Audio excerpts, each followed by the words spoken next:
নমস্কার সবাইকে। সবাই কেমন আছো?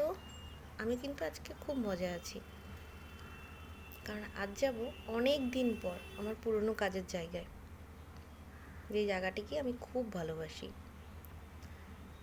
এতদিন পর যেতে পেরে মনটা খুব খুশি, কারণ পুরনো সব বন্ধুদের সাথে দেখা হবে, যারা একসাথে সব কাজ করেছি।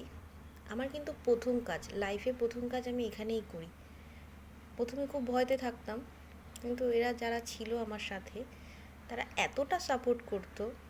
সিনিয়র যারা ছিল তারা খুব ভালোভাবে বোঝাতো, যারা আমার সঙ্গে ছিল তারা এত ভালোভাবে মিশে গেছিলো, কোনো দিন বুঝতেই দেয়নি এটা একটা নতুন জায়গা আমার কাছে। প্রত্যেকে এত ভালো ছিল।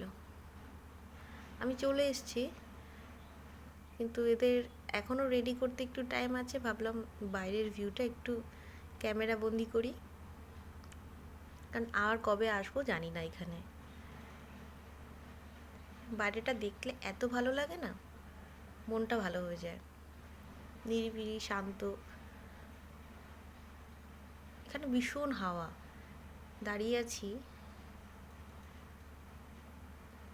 এখন একটু দেরি আছে বলে আমি আর কৃষ্ণা চলে এলাম একটু এদিকে, একটু ফটো তুলবো বলে। জায়গাটি খুব সুন্দর, খুব সুন্দর ফটো আসে। যে আমি আর কৃষ্ণা যাচ্ছি। কৃষ্ণা আমার কাজের জীবনে, প্রথম কাজের জীবনে এত ভালো একটা সঙ্গী না, ধারণা করা যাবে না। ওর কথা আমি সব সময় মনে রাখবো।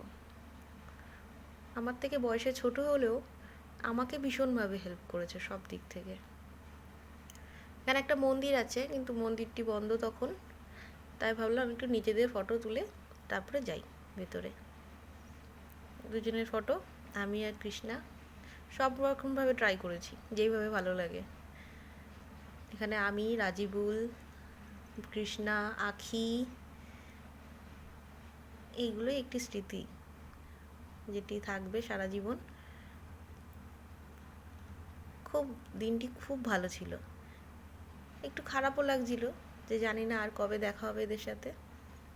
দাঁড়ান একটু বসে ফটো তুলে নিই।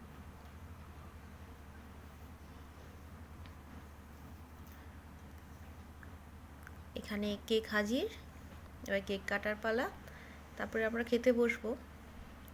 এখানে রাজিবুল, সর্বাণী, আখি, আমি, আমার সামনে কৃষ্ণাদা, সন্দীপ দা, আখি। এখানে লাস্টের সময় সবাই মিলে একটা গ্রুপ ফটো হয়ে যায়।